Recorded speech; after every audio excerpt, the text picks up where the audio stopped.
Bien, bonjour, chers amis internautes, vous tous qui nous suivez d'une manière ou d'une autre. Nous vous saluons tous au puissant nom de notre Seigneur et Sauveur Christ Jésus. Nous continuons à partager avec vous la parole de vie, la parole de salut, la parole qui conduit avec certitude à la vie éternelle. C'est le plus grand trésor qu'un être humain puisse avoir dès maintenant sur cette terre. Donc, nous vous invitons toujours à demeurer assidus et attentifs à ces entretiens que nous avons avec vous. Comme promis, nous allons démarrer aujourd'hui notre second grand thème. Le premier, nous l'avons terminé au cours de notre dernier entretien et vous avez pu découvrir à travers cela que la question posée, qu'est-ce que le vrai christianisme et qui est aussi le vrai chrétien? Nous avons voulu vraiment traiter ce thème pour montrer que Dieu n'avait pas envoyé Jésus-Christ sur terre pour fonder une religion appelée christianisme, mais pour accomplir son plan de salut pour l'humanité tout entière. Donc, le vrai christianisme n'est pas une religion telle que on la connaît aujourd'hui. Cette religion-là, appelée christianisme, n'est pas ce que Christ a fait. Et c'est tout à fait différent. Ce christianisme qu'on connaît aujourd'hui, lui, effectivement, est une religion parallèlement au judaïsme, à l'islam, à l'hindouisme, au bouddhisme. Mais le vrai christianisme n'est rien de tout cela. C'est le plan de salut de Dieu réalisé par Jésus-Christ en faveur de toute l'humanité, de tous les humains, de l'humanité tout entière. Donc, c'est à ce plan qu'il faut s'intégrer. C'est à ces enseignements donnés par Jésus-Christ qu'il faut adhérer pour pouvoir avoir aussi l'espérance de la vie éternelle. Et c'est le vœu de notre cœur pour vous. Donc, nous vous invitons à demeurer fidèles et assidus, attentifs à nos entretiens. C'est pour ça que nous sommes là. Donc, si vous avez pris conscience du fait que le vrai christianisme n'est pas une religion et que donc notre message s'adresse à tout le monde sans exception, quelles que soient ses croyances actuelles. Mais il faut avoir la bonne croyance et aussi la bonne foi pour espérer le salut véritable, celui qui conduit à la vie éternelle avec certitude. C'est la parole de vie, la parole de salut, c'est elle que nous sommes venus professer, enseigner. Donc nous allons, je suis dit, entamer aujourd'hui notre second grand thème est comment devenir un vrai chrétien. Comment être un chrétien authentique? Quelles sont les connaissances doctrinales de base, les croyances doctrinales de base que tout être humain doit avoir et aussi comment pratiquer ces connaissances, ces croyances pour avoir l'espérance certaine de la vie éternelle et appartenir à Dieu et être sûr qu'on attend son royaume éternel aussi. Donc, ce sont les sujets qui doivent constituer les connaissances fondamentales du croyant chrétien, du disciple, du vrai disciple de Christ. Ce sont ces enseignements, ces sujets que nous allons enseigner point par point. Donc, nous avons annoncé dans notre introduction générale, donc dans ce grand thème, comment être un chrétien authentique, successivement, nous allons commencer d'abord par étudier le livre que nous allons étudier, parce que toute la volonté de Dieu y est là-bas pour nous, c'est la Bible. Donc le premier thème, c'est qu'est-ce que la Bible? Qu'est-ce que la Bible? Cela paraît simple, une question simple, mais très importante, méconnue par le plus grand nombre de personnes aujourd'hui. par tous ceux qui se disent chrétiens, toutes les religions dites chrétiennes qui ont en main ce seul document et qui provient du seul vrai Dieu aussi, mais que chacun interprète et pratique d'une manière différente. Est-ce que cela doit être ainsi? Nous croyons que non, parce que le message biblique, si c'est notre Père qui nous parle, un Père qui parle à ses enfants, ça doit être clair et compris de la même manière pour tous les enfants qui doivent aussi pratiquer le contenu du message de la même manière. Donc, c'est la compréhension claire, simple que chacun doit avoir, que nous allons vous livrer. Vous allez découvrir que vraiment, c'est vraiment un trésor, ce document-là, ce livre-là. C'est un grand trésor, un trésor inestimable. Donc, le premier sujet, qu'est-ce que la Bible? Après, nous étudierons qui est Dieu, pour mieux le connaître, qui est Jésus-Christ, qu'est-ce que le Saint-Esprit. Il y a beaucoup de sujets que nous allons traiter, étudier. Tout ce qui doit constituer les connaissances fondamentales du vrai disciple de Christ et comment il doit pratiquer aussi ces connaissances. Donc, nous allons entamer, je crois que c'est le sujet un peu dense, nous allons l'étudier peut-être en 2 ou 3 parties, ça dépend du temps. Donc, nous allons commencer la première partie aujourd'hui. Donc, le thème, je répète, qu'est-ce que la Bible? Qu'est-ce que la Bible? La définition est simple. Vous l'avez derrière nous sur notre logo. Qu'est-ce que la Bible? La Bible est la parole et donc la volonté de Dieu révélée à l'humanité tout entière. La Bible est la parole et la volonté de Dieu, du seul vrai Dieu, l'unique, révélée à l'humanité tout entière. C'est ce que Dieu veut qu'on connaisse pour notre propre bien. C'est ce qu'il nous a donné en révélation. Donc, si on précise révéler, donc il y a une partie, ce n'est pas tout ce que Dieu est ou toute la connaissance de Dieu qui est révélée. Il nous a révélé pour nous tout ce qui doit contribuer, comme l'apôtre Pierre l'a dit, 2 Pierre 1, 3, comme sa divine puissance nous a donné tout ce qui contribue à la vie et à la piété. Il nous a tout dit dedans. Donc, il n'y a pas de mystère. Tout doit être clair pour nous. La divine puissance nous a tout ce qui contribue à la vie et à la piété au moyen de sa connaissance, au moyen de la connaissance de celui qui nous a appelés par sa propre gloire et par sa vertu. Donc, il ne doit pas demeurer de mystère dedans pour nous. Elle doit être comprise. Mais les choses cachées sont à lui. Ce qu'il n'a pas révélé, c'est lui seul. C'est pourquoi Moïse nous a écrit Deutéronome 29, 29. Les choses cachées sont à l'Éternel, notre Dieu.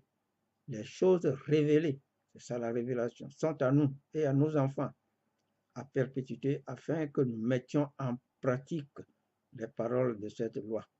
La loi représente la parole de Dieu pour nous. Donc, ici, c'est ça la définition simple de la Bible. Donc, originellement, de toute façon, ça demeure cela pour nous, quoi que l'adversaire fasse pour diluer cette parole. Mais nous allons contourner ces ruses. Donc, pourquoi est-ce que nous disons que nous affirmons que la Bible est la parole de Dieu? Donc, pour dire que chacun est sa parole. C'est pourquoi quand les gens disent que la parole de Jésus-Christ c'est faux, si c'est la Bible est la parole de Dieu, donc Dieu est sa parole, c'est lui. On l'identifie, on le connaît à travers sa parole. Donc, il en est l'auteur lui-même. C'est comme nous disons, c'est comme si. Alors, pourquoi nous disons ça, qu'il en est l'auteur? Parce que ce n'est pas lui qui a écrit. Dieu n'a pas de main pour écrire, il est esprit. Mais il a fait écrire ça par ce qu'on appelle les prophètes. Donc, ces prophètes ont parlé pour Dieu ou de la part de Dieu. C'est ça la définition de prophète. Et ils ont été inspirés. C'est ce que nous dit la parole même. Dit que toute écriture est inspirée de Dieu. Ils ont été inspirés par le Saint-Esprit de Dieu. Non, c'est Dieu qui les a inspirés. Ils ne sont pas levés comme des poètes, comme Lamartine au bord du lac, comme des poètes dans la forêt, pour se laisser inspirer et puis écrire quelque chose. Non, c'est Dieu leur a parlé par son Saint-Esprit. Et l'apôtre Pierre nous décrit, 2 Pierre 1, 21, car ce n'est pas par une volonté d'homme qu'une prophétie a jamais été apportée. Ce n'est pas par une volonté d'homme, mais c'est poussé par le Saint-Esprit que les hommes ont parlé de la part de Dieu. C'est poussé par le Saint-Esprit que les hommes ont parlé de la part de Dieu. Donc c'est Dieu même qui les a inspirés par son Saint-Esprit et ils ont parlé de sa part, parlé pour Dieu de la part de Dieu. L'apôtre Paul, lui, de son côté, nous écrit, c'est référent en Galates, Galates chapitre 1, versets 11 et 12, il écrit, je vous déclare, frères, que l'évangile qui a été annoncé par moi n'est pas de l'homme. Vous voyez? Car je ne l'ai ni reçu ni appris d'un homme, mais par une révélation de Jésus-Christ. Par une révélation de Jésus-Christ, Jésus-Christ ressuscité, élevé, glorifié par Dieu, qu'il a fait asseoir à sa droite dans les lieux célestes. Christ reçoit du Père et nous donne, par le Saint-Esprit, qu'il a reçu du Père aussi et a rendu disponible depuis le jour de la Pentecôte. Donc voilà de quelle manière la parole de Dieu est reçue. Dieu n'a pas de main pour écrire, il passe par donc, les prophètes, ceux qui parlent de sa part pour nous donner sa volonté. Alors, maintenant une question importante se pose à nous aujourd'hui. Il y a plusieurs versions bibliques, plusieurs traductions. Alors, est-ce qu'avec toutes ces versions, ces traductions différentes, provenant des différentes dénominations aussi, avec plusieurs origines, est-ce que nous avons encore entre nos mains aujourd'hui la parole originale de Dieu, la parole originale, l'original de la parole de Dieu, la parole telle que Dieu l'a donnée la première fois à ceux qui l'ont reçue, depuis Moïse jusqu'au dernier, jusqu'à Jean qui nous a écrit l'Apocalypse dans la Bible. Est-ce que nous avons l'authenticité, nous avons l'original avec les versions et les traductions? Avec la réponse absolument est non. La parole originale, vous savez ce que c'est que l'original de quelque chose, ce qui a été produit pour la première fois. Nous n'avons plus l'original. Pour plusieurs raisons. Quelles sont les principales raisons? La première raison, c'est que les originaux même, les parchemins originaux, les écrits originaux, l'original original, sont pratiquement pas, ne sont plus disponibles. Et il y a eu beaucoup de copies. Bon, les premières copies sont peut-être sincères, mais il y a eu des copies aussi qui, intentionnellement, ont été, nous le verrons. Et ça, c'est des copies orientées. Donc, on a des copies et c'est la première raison que quand un scribe transcrit, il y a des fautes de transcription, des fautes d'indentation nécessairement. Donc, les raisons pour lesquelles nous n'avons plus la parole originale. Donc, la première raison, c'est ça, à cause de transcription, des erreurs de transcription involontaires ou parfois volontaires. Ensuite, il y a à cause des traductions. Vous savez que traduire d'une langue à une autre, c'est pas facile. Les langues, on ne trouve pas exactement la correspondance des mots exactement. Et les langues originelles dans lesquelles les écrits bibliques, les livres bibliques ont été donnés, d'abord l'hébreu, surtout l'Ancien Testament, Moïse en hébreu. Ensuite, dans les évangiles, l'araméen, il y a des erreurs de traduction, et le grec, le Nouveau Testament, les deux langues essentiellement. Donc l'hébreu, l'araméen, le grec. Donc les problèmes de traduction, les fautes de traduction, les erreurs de traduction, trouver exactement les mots qui conviennent à des situations données, c'est pas facile. Donc, une deuxième raison pour laquelle on n'a plus la parole originale de Dieu. Et une autre raison, c'est qui est d'importance, c'est l'introduction de dogmes religieux à partir des conciles de Nicée et de Constantinople. Après ces deux conciles, l'empereur, enfin, les autorités romaines, à partir de Nicée, c'était Constantin lui-même.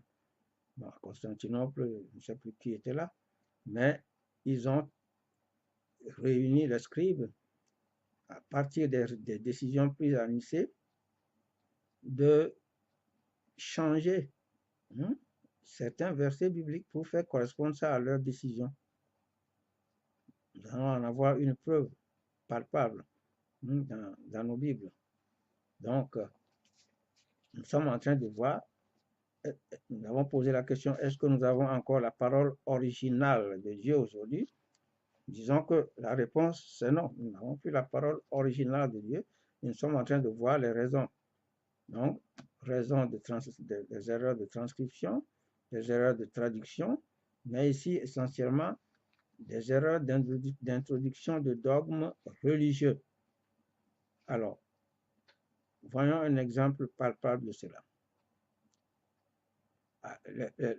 La décision principale prise à l'issue de ces conciles, c'est le Dieu trinitaire, c'est la Trinité. Alors, pour nous faire ingurgiter cela, Constantin, ils ont réuni les scribes et nous allons voir clairement, il y a une modification d'un verset, parce que c'est le seul verset dans les évangiles qui contient ça. Il s'agit de la formule baptismale. La formule baptismale, nous trouvons ça dans l'évangile de Matthieu. C'est lui seul qui nous donne ça. En Matthieu 28, 19. Matthieu 28, 19. Alors, qu'est-ce qui est écrit là-bas? Il dit, allez, faites de toutes les nations des disciples, les baptisant, alors, dans Matthieu 28, 19, au nom du Père, du Fils et du Saint-Esprit. Les baptisant au nom du Père, du Fils et du Saint-Esprit. Bon, première question qu'on doit se poser. C'est trois personnes différentes. Est-ce qu'on fait au nom de trois personnes? Bon, supposons que ces personnes s'accordent effectivement pour donner la procuration et tous en leur nom. Mais pourquoi? Bon, parce que la Trinité dit qu'ils sont co-égaux, co-éternels, consubstantiels. Donc, il faut nécessairement que chacun donne son autorité. Donc, ils ont dit au nom du Père, du Fils et du Saint-Esprit. Alors, cette recommandation aurait été donnée par Jésus-Christ 10 jours avant la Pentecôte, le jour de son ascension. C'était 10 jours avant la Pentecôte. Alors, si réellement Jésus-Christ avait donné cette recommandation, les disciples doivent l'appliquer. Les apôtres doivent l'appliquer. Comment est-ce que nous trouvons que c'est réellement, voilà, une introduction après les conciles de Nicée et de Constantinople? Il y a le livre des Actes des apôtres. Les Actes ont pratiqué tout ce que le Seigneur leur a enseigné. Et voyons que dans tout le livre des Actes, les apôtres ont pratiqué le baptême. Les disciples ont pratiqué le baptême. Et aucun n'a utilisé cette formule baptismale trinitaire. Aucun. Nous en avons la preuve. 10 jours après, le jour de la Pentecôte même, l'apôtre Pierre fait un grand discours en Actes, chapitre 2. Et à l'issue du discours de Pierre, les Juifs lui posent la question. Homme frère, Acte 2, 37, dit, après avoir entendu ce discours, ils eurent le cœur vivement touché. Et ils dirent à Pierre et aux autres apôtres, Homme frère, que ferons-nous? Homme frère, que ferons-nous? Donc, les disciples, les gens sont touchés, ils veulent, hein, ils ont été sensibilisés. Alors, ils demandent qu'est-ce qu'ils doivent faire. Alors, qu'est-ce que Pierre leur répond? Verset 38. Pierre leur dit, repentez-vous et que chacun de vous soit baptisé au nom de Jésus-Christ pour le pardon de vos péchés et vous recevrez le don du Saint-Esprit. Repentez-vous et que chacun de vous soit baptisé. Est-ce que Pierre dit au nom du Père, du Fils et du Saint-Esprit? Au nom de Jésus-Christ. Voilà ce qu'il dit. Si 10 jours avant, Jésus-Christ leur avait dit baptiser, instruisez tout le monde et baptiser au nom du Père, du Fils et du Saint-Esprit, l'apôtre Pierre allait répondre comme ça, changer la formule, au lieu de dire au nom du Père, du Fils et du Saint-Esprit, il dit au nom de Jésus-Christ. Voyez-vous vous-même. Alors que ça, c'est la clé du royaume, ça. C'est la clé du royaume dont Christ lui avait parlé. Parce que c'est ça. Quand vous faites ça, c'est fini. Vous avez la carte, vous avez le passeport. Repentez-vous et que chacun de vous soit baptisé parce que le baptême, ça c'est le grand. C'est la plus grande chose pour quelqu'un. Parce que le baptême vous fait changer de nature, vous fait changer spirituellement parlant. Donc, vous voyez que l'adversaire est formidable. L'adversaire est formidable. Donc, on fait trafiquer cette grande formule-là qui doit permettre aux croyants, aux disciples de devenir un chrétien véritable. Premier exemple, c'est ça. Nous allons plus loin. Toujours dans le livre des Actes, en acte 8. En acte chapitre 8, ça il s'agit du diacre Philippe qui s'est rendu là-bas en Samarie pour prêcher la bonne nouvelle. Les Samaritains l'ont reçu, mais Philippe est un diacre, il n'a pas pu leur faire recevoir en manifestation le don du Saint-Esprit. Donc, ils n'ont pas pu parler en langue. Ils n'ont pas reçu le Saint-Esprit en manifestation dans le monde des sens. Alors, Pierre et Jean, ils sont allés. C'est ce que nous on dit à partir du verset 14, acte 8, 14 à 16. Les apôtres qui étaient à Jérusalem, ayant appris que la Samarie avait reçu la parole de Dieu, y envoyèrent Pierre et Jean. Donc, les gens étaient instruits. Ceux-ci, arrivés chez les Samaritains, prièrent pour eux afin qu'ils reçussent le Saint-Esprit en manifestation, le don, car ils n'étaient encore descendus sur aucun d'eux. Ils avaient seulement été baptisés, lisez avec moi, au nom du Père, du Fils et du Saint-Esprit. Ils avaient seulement été baptisés au nom du Seigneur Jésus. Encore, voilà une deuxième fois, au moins dans les actes des apôtres. Ils avaient été baptisés, non pas au nom du Père, du Fils et du Saint-Esprit, mais au nom du Seigneur Jésus. En acte 10, quand Pierre est allé chez Corneille et a prêché à toute la maison de Corneille, et que le miracle de la réception du don du Saint-Esprit s'est produit. Quelle recommandation Pierre a donnée? Qu'est-ce que Pierre a dit? Pierre dit, acte 10, verset 46 à 48, donc les gens ont reçu le Saint-Esprit, car ils ont reçu le Saint-Esprit et ils parlaient en langue et glorifiaient Dieu. Alors Pierre, verset 47, Pierre dit, peut-on refuser l'eau du baptême à ceux qui ont reçu le Saint-Esprit aussi bien que nous? Et il ordonna qu'ils fussent baptisés, verset 48, au nom du Père, du Fils et du Saint-Esprit. Et il ordonna qu'ils fussent baptisés au nom du Seigneur, au nom du Seigneur, au nom du Seigneur. Les apôtres, alors, si le maître leur avait enseigné de dire au nom du Père, du Fils et du Saint-Esprit, jusque-là, chacun dit au nom du Seigneur, au nom du Seigneur, au nom de Jésus-Christ. Comment ils peuvent passer à côté? Comment ils peuvent ne pas appliquer les consignes du maître? Vous voyez ça? Donc, c'est ça l'exactitude. Est-ce que ce que la religion pratique aujourd'hui, comme nous l'avons vu, nous l'avons étudié dans la première partie déjà, hein, pour le Dieu unique, est-ce que c'est ça qui est pratiqué? Ce que Christ a supposé, hein, dire à ses disciples. Nous continuons encore en acte 19. Acte 19. Il s'agit maintenant de l'apôtre Paul.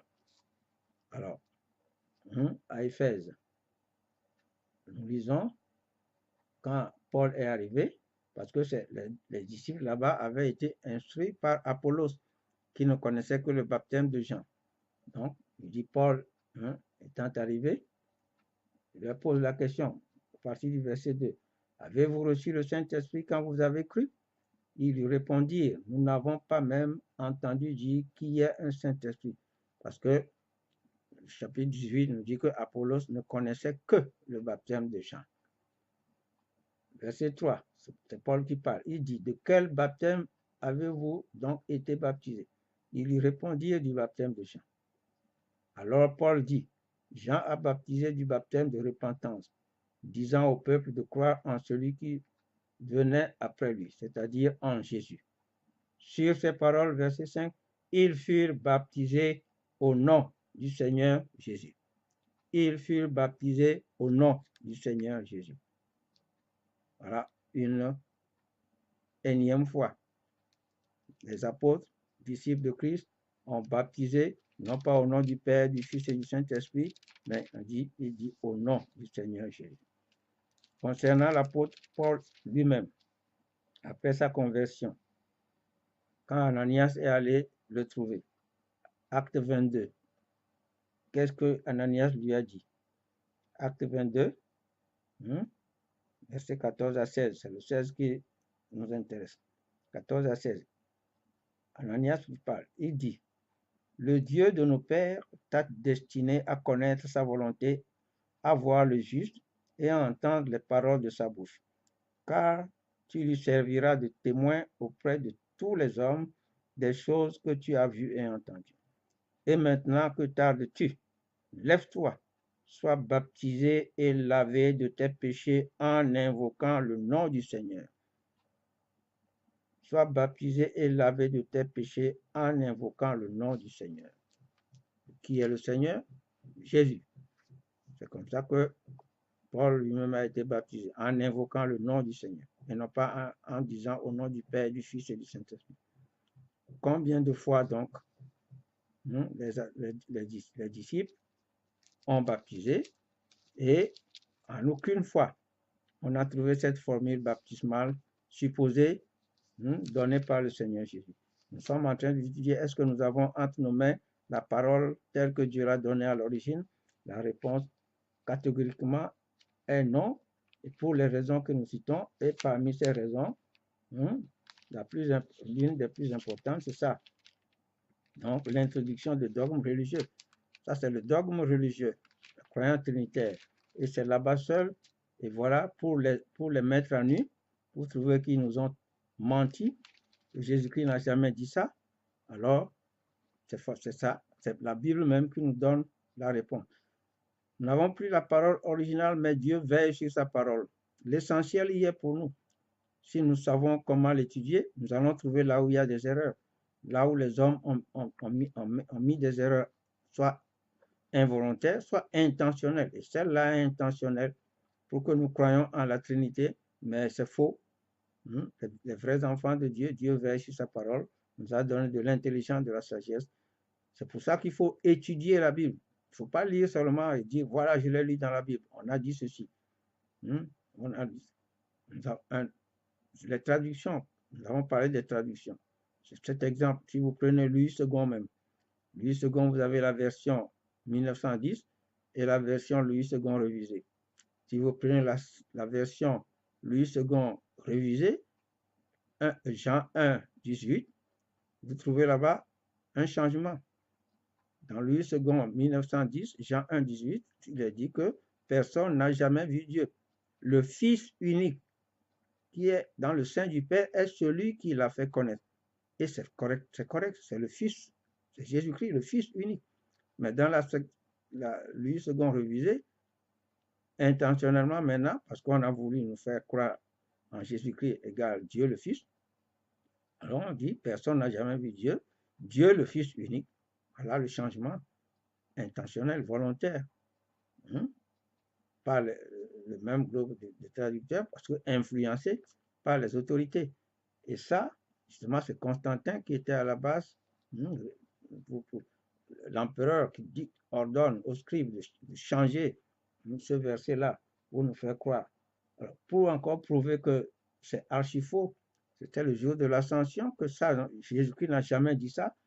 Si nous allons dans Marc, le même jour de l'ascension, Marc nous rapporte concernant la même recommandation pour aller instruire, enseigner la bonne nouvelle. Marc 16, verset 15 à 17, nous allons voir. Marc 16, partie du verset 15. Puis il leur dit, allez par tout le monde et prêchez la bonne nouvelle à toute la création. Celui qui croira et qui sera baptisé sera sauvé, mais celui qui ne croira pas sera condamné. Voici les miracles qui accompagneront ceux qui auront cru. En mon nom, ils chasseront des démons, ils parleront de nouvelles langues. Pourquoi il va dire ici, Marc nous rapporte en mon nom, et en Matthieu 28, 19, maintenant s'agissant du baptême, il va dire au nom du Père, du Fils et du Saint-Esprit. Et c'est le seul passage où on trouve cette formule dans toute la Bible. Vous voyez qu'on peut déceler les erreurs facilement. Donc, en Matthieu aussi, Jésus-Christ a dit là-bas, les baptisants en mon nom, et non pas au nom du Père, du Fils et du Saint-Esprit. Voilà un exemple clair, limpide pour nous. Vous voyez, qu'est-ce que la Bible? Il faut l'étudier. Il faut l'étudier avec sa tête et comprendre. Donc, il faut quelqu'un aussi qui vous l'enseigne. Donc, voilà un exemple typique pour dire que nous n'avons plus la parole originale de Dieu, mais ce n'est pas pour cette raison que nous allons jeter les Bibles. Nous ne pouvons plus trouver les originaux. Mais nous restons convaincus que toute la Bible entière reste la parole et la volonté de Dieu. Et nous allons maintenant justement étudier les principes qui doivent nous guider. Voilà un des principes, c'est ça, il faut comparer, il faut voir aller partout. Mais nous allons les revoir un à un. Quels sont les principes qui doivent guider l'étudiant biblique, le disciple, pour qu'il puisse, avec les différentes traductions, influencées par les doctrines de ceux qui les traduisent, les doctrines religieuses, ou bien involontaires aussi parfois, qu'est-ce qui doit nous guider pour qu'on décèle les erreurs là où ça ne va pas. Donc, nous disons que nous n'avons plus la parole originale, mais nous n'allons pas rejeter la Bible comme n'étant plus la parole de Dieu, c'est le livre au-dessus de tous les livres.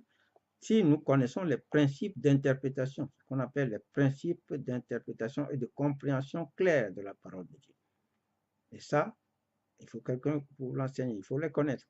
Si vous ne les connaissez pas, avec toutes les versions, vous lisez, il y a vraiment des contradictions, même beaucoup de contradictions, d'une version à une autre, d'une traduction à une autre, des mots utilisés à cause des influences religieuses, beaucoup de...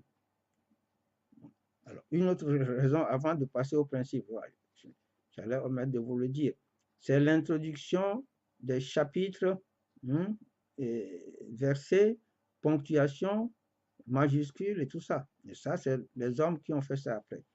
Les hommes, la division en chapitres et versets, ce n'est pas une mauvaise chose, mais elle a été faite très tardivement, bien après, vers le XVIe siècle, par des hommes et avec beaucoup d'erreurs. Dieu n'a pas donné la parole en dictant aux gens, mais point, moins virgule, mais majuscule ici, et ça c'est le premier chapitre, ça c'est le deuxième chapitre. Non. Donc, les gens en divisant un chapitre ont commis des erreurs. Un premier exemple typique, juste au début de la Bible, c'est du chapitre 1 au chapitre 2 de Genèse. Genèse 1 à Genèse 2. Genèse 1 est la narration de l'histoire de la création par Dieu. Mais logiquement, vous et moi, quand on fait une narration, on termine entièrement le sujet, le thème de la narration. Si vous prenez Genèse 2, ça commence par « Ainsi furent achevés les cieux et la terre et toute leur armée ».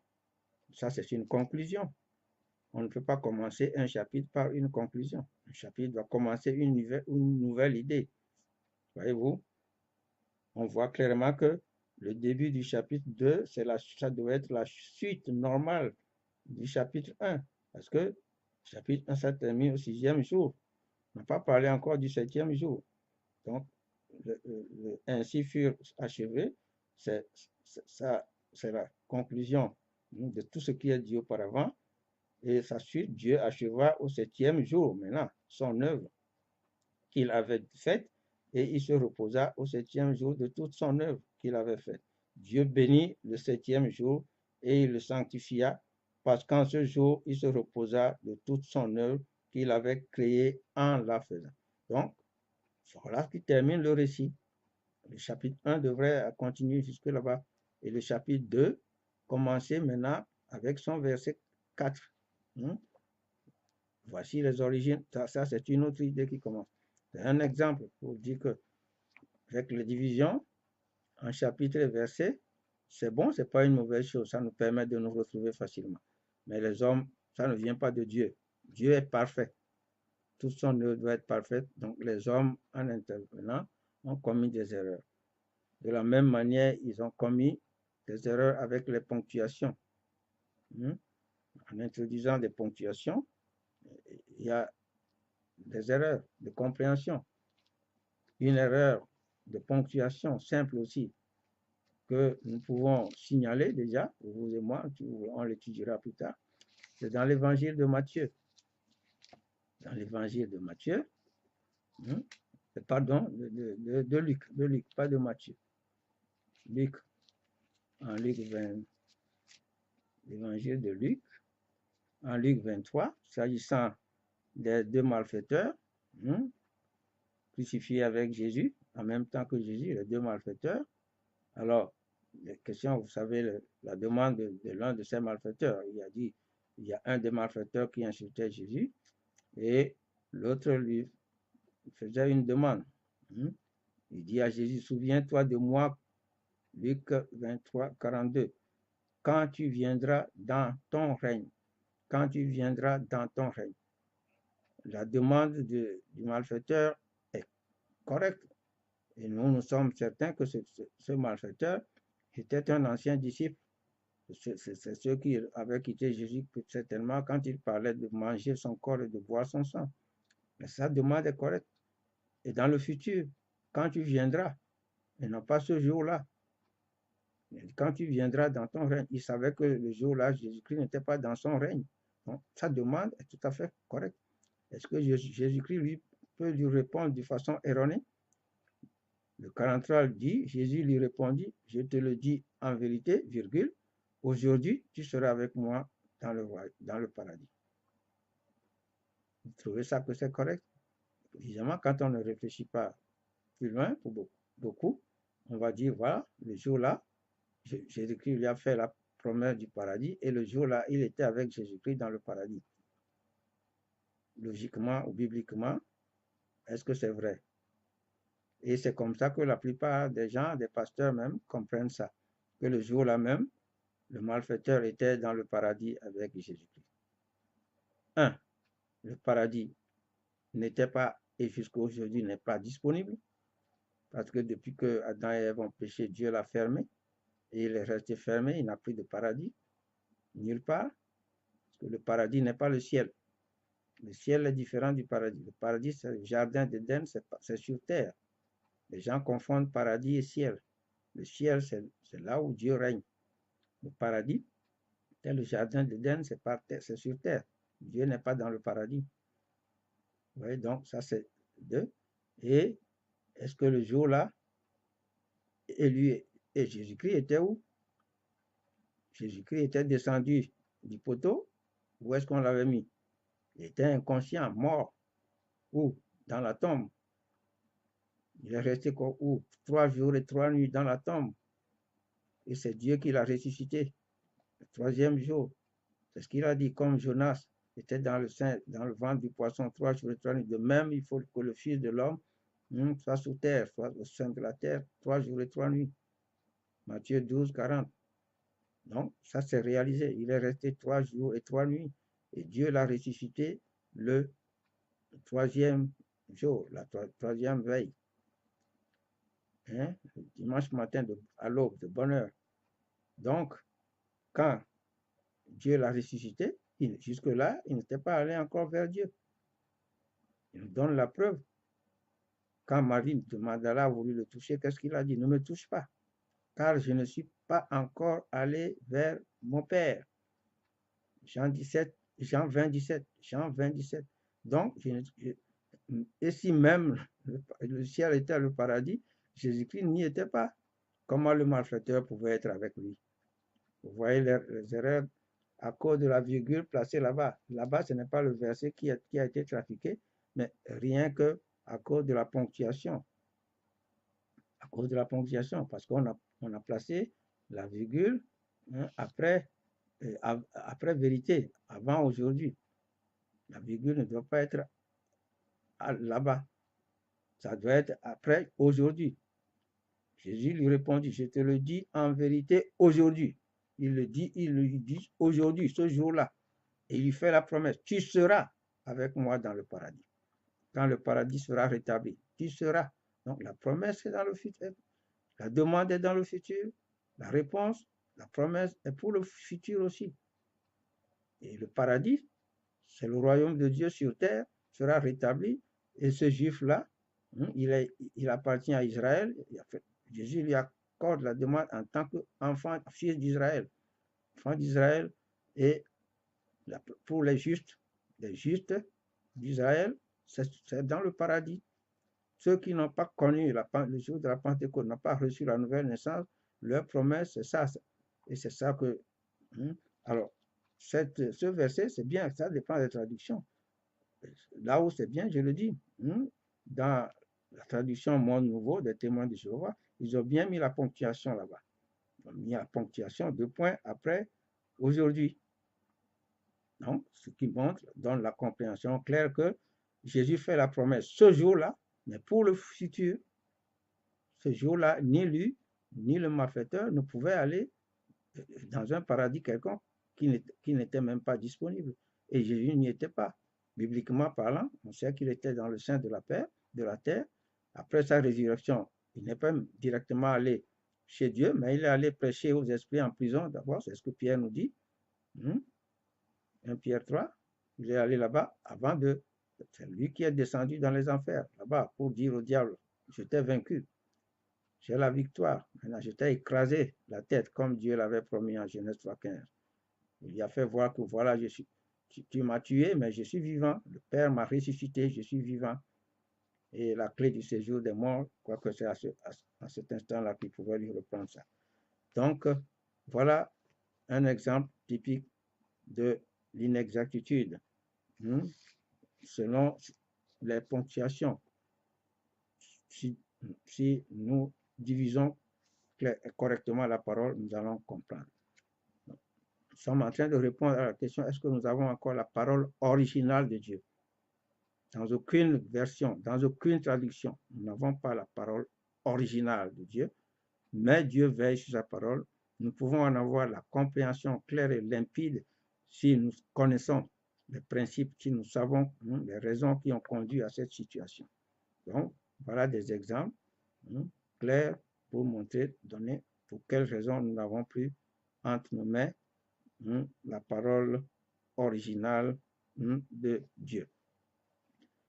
Et nous allons énoncer vraiment les principes fondamentaux que tout étudiant biblique, disons que nous devons être des étudiants, des disciples de Christ. Un disciple doit être un étudiant de la parole, tel que l'enseignant l'a enseigné, nous a donné de le comprendre et de pratiquer.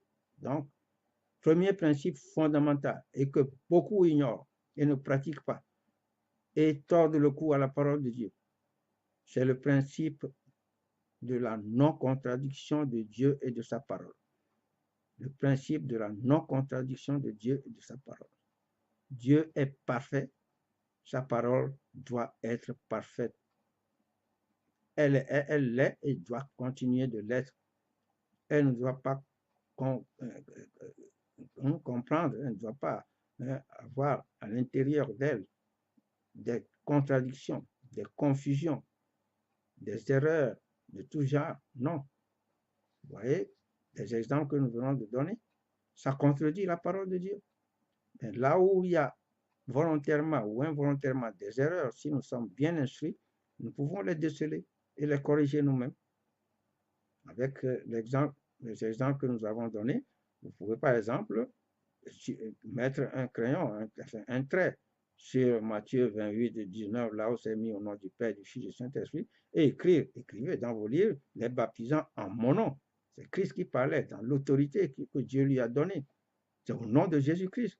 Pourquoi après il dit tout ce que vous demanderez au Père en mon nom? Pourquoi nous prions au nom de Jésus-Christ? Et pourquoi là-bas il faut dire au nom du Père, du Fils et du Saint-Esprit? C'est clair que c'est trafiqué. Ce verset a été trafiqué. Donc, vous pouvez corriger ça.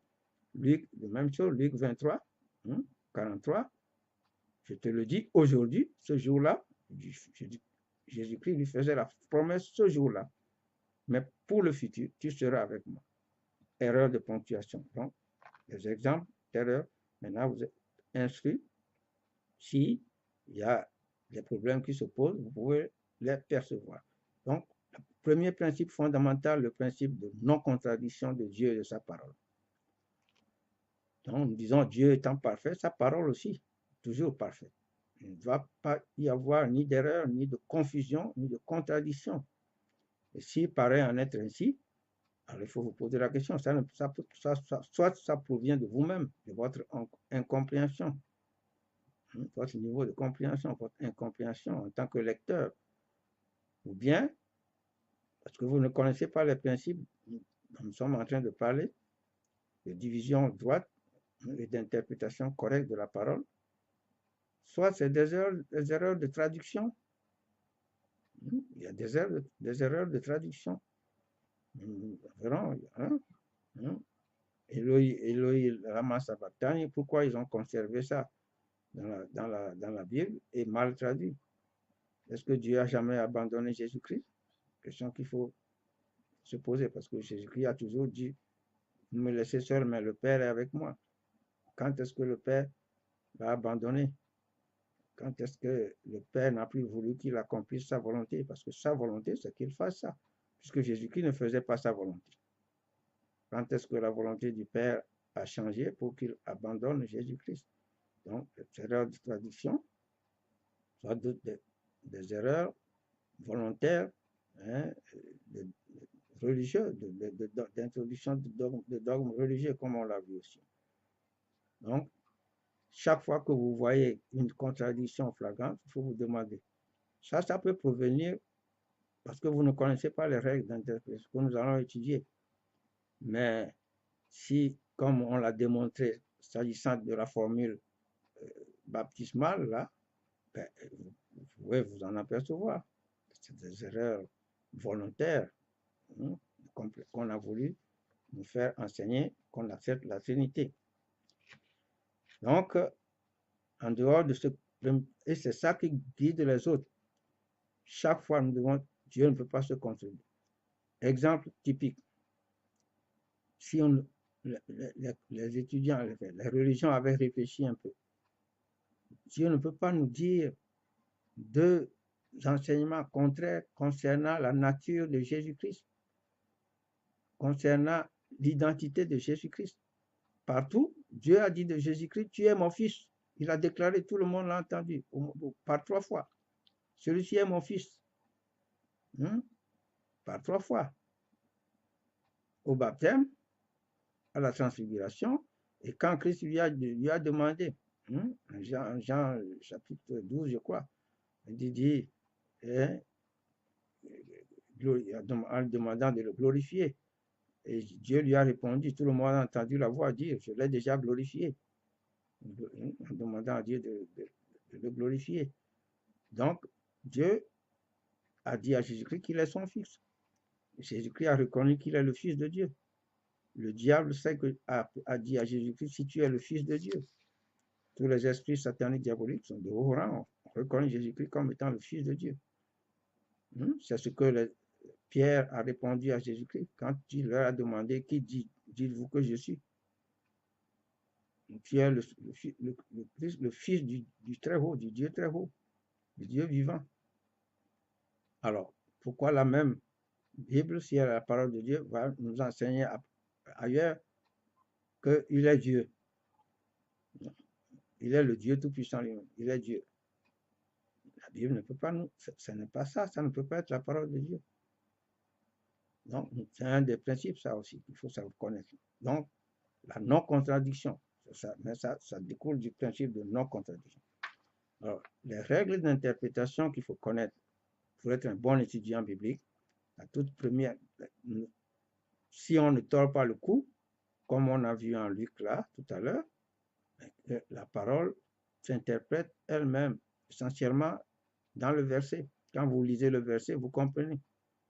Si vous lisez, car Dieu a tant aimé le monde qu'il a donné son Fils unique, afin que quiconque croit en lui ne périsse point, mais qu'il ait la vie éternelle, c'est clair, vous n'allez pas aller chercher ailleurs.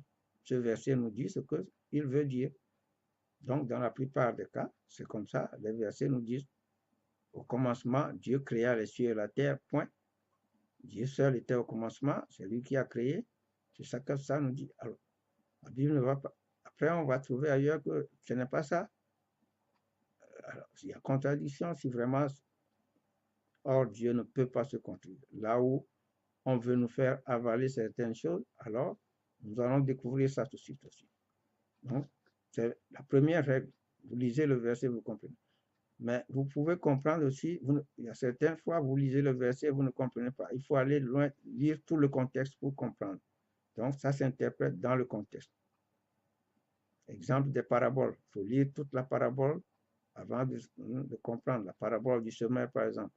Si vous n'allez pas jusqu'à la fin, vous ne saurez pas que la semence dont Jésus-Christ parlait, il s'agissait de la parole de Dieu qu'on doit enseigner, qu'on doit professer. C'est la semence telle que je sème maintenant avec vous. Et que les différentes catégories de terre dont il parlait, c'est les différents groupes de personnes, les différentes personnes. Donc, c'est comme ça. Parfois, il faut aller dans le contexte. Et s'agissant des évangiles, il faut parfois lire plusieurs évangélistes pour mieux comprendre un sujet. Parce que les évangiles ne se contredisent pas, mais se complètent. Et parfois, il y a des similitudes, mais pas des analogies, pas des identités. Il y a des situations analogues, des situations similaires qui sont décrites, mais pas des situations, ce n'est pas identique, ce n'est pas exactement de la même chose qu'un évangéliste parle. Ils peuvent décrire le même événement, chacun à sa manière, chacun en décrivant un aspect particulier. Donc, il faut les mettre ensemble pour que ça fasse un tout. Il y a des exemples que nous étudierons plus tard concernant la croix que Jésus-Christ a portée, concernant les crucifiés avec Jésus. Il faut étudier dans tous les évangiles pour pouvoir avoir une vue complète de l'ensemble. Donc, voilà les règles qu'il faut connaître, les règles d'interprétation. Il ne faut pas lire seulement chez un évangéliste et puis on dit, ah, voilà, c'est ça. Et puis généraliser ça. Non. Un exemple typique là-bas, c'est le figuier maudit pour enseigner la loi de la croyance. Jésus-Christ, en Matthieu, a maudit un figuier et en Marc, en a maudit un autre. C'est dans celui de Matthieu, le figuier a séché instantanément, immédiatement. Alors que dans le cas décrit par Marc, le figuier, le constat de sa sécheresse n'a été constaté que le lendemain. Donc, c'est Marc 11, ça c'est le lendemain. Alors que en Matthieu, je crois, c'est pas 21, en Matthieu il relate un autre cas où le figuier, c'est en Matthieu 21, oui, Matthieu 21, vous lisez, à partir du verset 18, verset 20 dit, les disciples qui virent quand Jésus-Christ a parlé, et à l'instant, le figuier sécha. Vous trouverez qu'à l'instant même, le figuier sécha. Matthieu 21. Alors qu'en Marc 11, lisez tout le contexte là-bas, vous verrez que le figuier n'a séché que le lendemain. Donc, il s'agit de deux cas de similitude. Mais ça ne relate pas le même chose, la même exactement. Ce n'est pas des cas identiques. Le figuier dont Matthieu a parlé n'est pas le figuier dont Marc a parlé. Ça veut dire que Jésus-Christ a enseigné la loi de la croyance plus d'une fois, au moins 2 fois. Vous voyez comment il faut être un bon étudiant de la parole de Dieu. Nous sommes en train d'étudier les règles d'interprétation. Et une autre règle que nous avons, dont on a parlé brièvement tout à l'heure, si un verset est difficile et mal compris, fait que vous n'arrivez pas à comprendre, mais n'allez pas tordre le cou à toute la parole de Dieu en lui donnant un sens qui contredit tout le reste. Et l'exemple typique, c'est Jean 1.1, que les gens n'ont pas compris, un verset qu'ils n'ont pas compris et qu'ils ont interprété à leur manière la religion pour déclarer Jésus-Christ Dieu et contredire. Donc, tout à l'heure, nous disons que la Bible, si elle est la parole de Dieu, ne peut pas nous enseigner deux identités sur la même personne. Jésus-Christ est le Messie, le Fils de Dieu, ça c'est clairement exprimé. Jésus-Christ a affirmé à la femme samaritaine qu'il est le Messie, le prophète, le Messie. Il a dit tout haut qu'il est le Fils de Dieu. C'est pour ça que les Juifs l'ont fait condamner. C'est le motif principal, parce qu'ils ont déclaré à Pilate, il a dit qu'il est Fils de Dieu. Pour cette raison, il doit mourir. Alors, pourquoi vous dites aujourd'hui qu'il est Dieu? Pour les Juifs, c'était un blasphème qui déclare qu'il est Fils de Dieu. Vous voyez l'énormité du péché que vous commettez aujourd'hui, vous les gens, les chrétiens, et le Coran qui s'esclave contre vous. Les références que nous avons, c'est grave. Dans le Coran, tout ça, c'est une abomination. Donc, si les Juifs ont fait tuer, et je serai le Dieu Tout-Puissant, je vais être plus indulgent pour eux. Mais ils ont fait tuer, parce qu'il a dit, je suis Fils de Dieu. Et vous le déclarez Dieu, au même rang, vous l'élevez au rang de Dieu. Vous voyez l'abomination?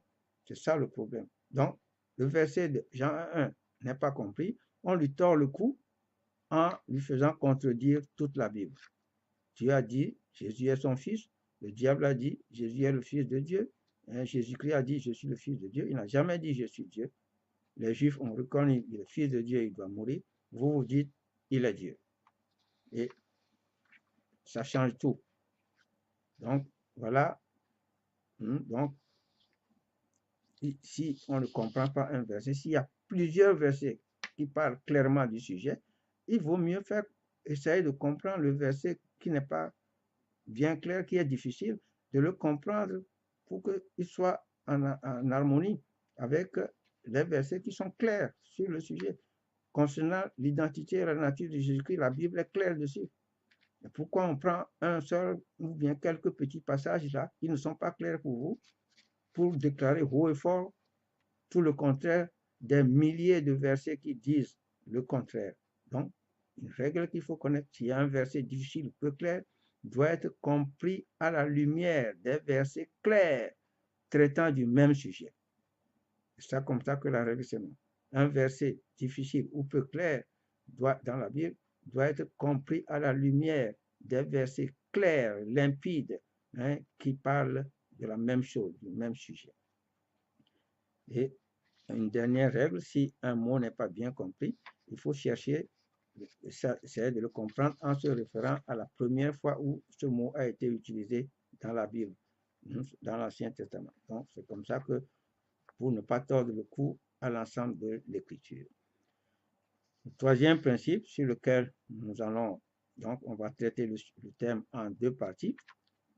Donc, troisième principe fondamental qu'il faut connaître, et il faut se poser la question que beaucoup d'enseignants bibliques ignorent aussi, à qui le contenu de la parole est adressé, à qui la parole s'adresse.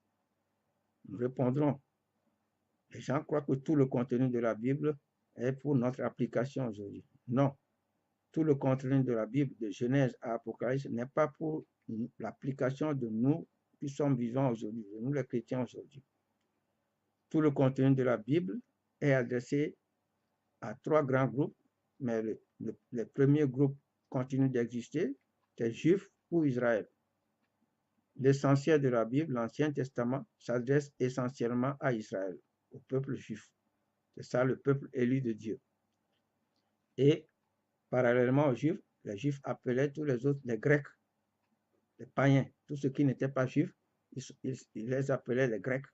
Grecs parce que la Grèce est le symbolisme vraiment du paganisme. Donc, tous ceux qui ne connaissent pas Dieu. Donc, Grecs ou païens, c'est les 2 groupes qui étaient là seulement, jusqu'avant la Pentecôte. Et à partir du jour de la Pentecôte, quand le Saint-Esprit est descendu, Dieu l'a donné à Christ pour envoyer. Alors, à partir de ce jour-là, tous ceux qui reçoivent le Saint-Esprit, c'est là où a commencé l'ère de la grâce de Dieu. Dieu fait grâce aux humains. On l'appelle l'ère de grâce. C'est avec la réception du Saint-Esprit. Donc, on appartient à l'église de la grâce ou à l'église de Dieu, à partir de la Pentecôte. Donc, le 3e groupe, l'église de Dieu, et c'est ça qui doit normalement continuer d'exister aujourd'hui. On doit dire l'église de Dieu, c'est la seule église qui doit exister. L'église de Dieu, composée des croyants authentiquement nés de nouveau du Saint-Esprit de Dieu, authentiquement nés de Dieu. Donc, alors, ça, c'est le groupe là, c'est à partir de la Pentecôte. Donc, les 2 groupes, Juifs ou Israël, continuent d'exister aujourd'hui. Mais quand un Juif croit et reçoit la nouvelle naissance, il devient membre de l'Église de Dieu. Quand un païen ou un grec ou païen croit, nous étions tous comme ça. Tant que tu n'es pas né de nouveau, tu es païen. Même si tu es dans une religion aujourd'hui, tu te dis chrétien. Si tu ne remplis pas les conditions posées par Jésus-Christ, tu es toujours païen. C'est toi-même qui te dis chrétien, mais tu ne l'es pas. Il faut te convertir, recevoir authentiquement la nouvelle naissance en ayant la bonne croyance, la croyance correcte d'un Dieu unique, en la personne du Père, que Jésus-Christ est le Messie, le Fils du Dieu très haut, et qu'il a accompli un grand sacrifice pour toi. C'est lui, celui-là, ce Jésus que tu dois confesser comme ton Seigneur et ton Sauveur, en reconnaissant ce qu'il a fait pour toi, en te repentant, bien sûr, en le reconnaissant vraiment pour ce qu'il a fait pour toi. Il est ton agneau pascal pour toi. C'est ça qui est manger la chair, le corps et boire le sang de Christ. Tu le reçois en toi. Et tu dois voir le signe que tu as reçu le Saint-Esprit. Et tu dois glorifier Dieu par ce Saint-Esprit-là, en parlant authentiquement en langue. Là, tu es membre de l'Église de Dieu. Donc, voilà les 3 groupes. Tout l'Ancien Testament est adressé à Israël essentiellement et parfois aux païens, aux Grecs. Parce que parfois, on parle dans les prophéties, là, en Isaïe, Jérémie, vous trouvez, parfois, il s'adresse aux païens, au peuple païen, à l'Égypte, à Syrie, à Édom, ça s'adresse, la parole de Dieu s'adresse à ces peuples-là, des peuples païens qui entouraient Israël, qui combattaient aussi parfois contre Israël. Donc, tout le contenu de Genèse et Apocalypse n'est pas pour l'adresse des croyants de l'Église de Dieu. Ce qui s'adresse à l'Église de Dieu, c'est à partir du jour de la Pentecôte, donc c'est à partir du livre des Actes. Même les évangiles, ce n'est pas pour l'Église de Dieu. C'est une période transitoire. L'évangile, Jésus-Christ est venu, a commencé à bouleverser l'ordre établi en disant la vérité aux Juifs, aux pharisiens, aux sadducéens, en corrigeant leurs erreurs. Jésus-Christ est venu, comme l'a dit, pour les brebis perdues de la maison d'Israël. C'est l'Église, l'épouse du Christ. Les évangiles concernent l'Église, l'Ecclésia, l'épouse de Christ, les appelés d'Israël. N'allez pas vers les païens, n'allez pas dans la maison des Samaritains, mais allez plutôt vers les brebis perdues de la maison d'Israël. C'est la recommandation qu'il donnait à ses disciples. Matthieu 10, versets 5 et 6. La femme cananéenne, elle dit, je n'ai été envoyé qu'aux brebis perdues de la maison d'Israël. C'est là l'église de Jésus-Christ qu'il est venu mettre en place et pour laquelle il reviendra en Apocalypse. Donc, voilà à qui la parole s'adresse. Donc, nous pouvons nous instruire. C'est pourquoi l'apôtre Paul nous décrit en Romains 15, 4, que tout ce qui est écrit d'avance l'a été pour notre instruction. Tout ce qui est avant la Pentecôte, c'est pour instruire. Même les évangiles, c'est pour notre instruction. Aujourd'hui, dans les religions, les dimanches, on lit essentiellement les évangiles. C'est bon, ça nous instruit. Mais ça ne nous est pas adressé. Ce n'est pas l'adresse des croyants chrétiens d'aujourd'hui. Ce qui est à l'adresse des chrétiens aujourd'hui, c'est essentiellement les épîtres à l'Église, les épîtres pauliniennes, les épîtres de Paul, lui qui a reçu les plus grandes révélations, parmi lesquelles le mystère caché depuis les temps anciens en Dieu seul, le grand mystère révélé à l'apôtre Paul, que tous ne connaissaient pas avant. Donc, les épîtres de Paul, de Pierre, de Jean, voilà, les épîtres. Voilà, tout est pour les croyants chrétiens d'aujourd'hui là-bas. Donc, voilà ce qu'il faut connaître. Qu'est-ce que la Bible? Vous voyez que ça nous révèle beaucoup de choses. Donc, en première partie, nous allons nous arrêter là, c'est ce que nous traitons. Et pour conclure, et même maintenant, l'ensemble de la Bible est divisé en 7 périodes. Le contenu est divisé en 7 périodes. Il y a la période du paradis originel. C'est ce qui est relaté dans les 3 premiers chapitres. Le paradis originel, ça ne concernait que Adam, Ève, et puis Caïn, Abel, le diable là-bas, jusqu'au chapitre, même Caïn et Abel n'étaient pas nés encore. Le paradis originel. Ensuite, donc avant la chute d'Adam et Ève. Ensuite, vous avez la période des patriarches ou de la loi non écrite, qui va depuis Genèse 4.1 jusqu'avant la naissance de Moïse. La troisième période, la période de la loi écrite ou de la loi et des prophètes, depuis Exode 2 jusqu'à Malachie. Donc c'est le plus gros, la période de la loi et des prophètes. Donc, chaque période concerne les groupes qui vivaient en ce moment-là. Donc, il n'y avait pas encore l'église de Dieu jusque-là. Il y avait que Israël et païens, tout ce que nous venons de dire. Ensuite, la période transitoire des évangiles. L'église de Dieu n'est pas encore toujours là.